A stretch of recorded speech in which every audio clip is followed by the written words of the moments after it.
在学校的时候，那时候星期四，然后老师就发群就讲，星期六我们要来学校什么的，我们就有问老师可不可以不要来，老师就讲不要来的话就算崩蛋。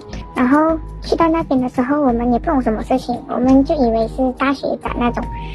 然后我们去到的时候，老师就叫我们换衣服，然后我们就问老师可不可以不要换，然后老师就讲不可以，每个人都要穿。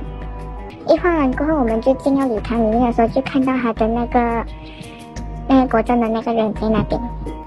Calon nombor pada 11 kita bantu saudara warga. Jangan lupa saya tau. Dalam kapasiti saya sebagai seorang ibu, kerana bagi saya apa yang berlaku dalam video tadi langsung tak boleh diterima. Betul tak tuan-tuan dan puan-puan?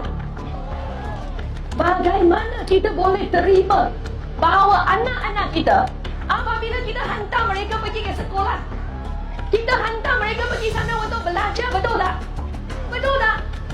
Walaupun itu adalah satu Tibet, tapi samalah. Tujuan adalah untuk belajar. Bagaimana seorang mantan menteri besar bolehlah guna fasiliti MARA dan paksakan semua pelajar ini pergi ke program politik dia. Dan bagaimana beliau berani dalam atas pentas nak kempen untuk calon-calon Barisan Nasional. Saya nak meluangkan soalan ini kepada anda semua. Saya nak meluangkan soalan ini kepada semua calon-calon yang datang dari Barisan Nasional.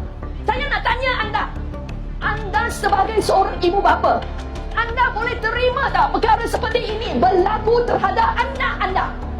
Jawab! On Hafiz, jawab! Adakah ini betul? Kenapa anda boleh gunalah masineri kerajaan paksa anak-anak kita menghadiri program anda? Dan how dare you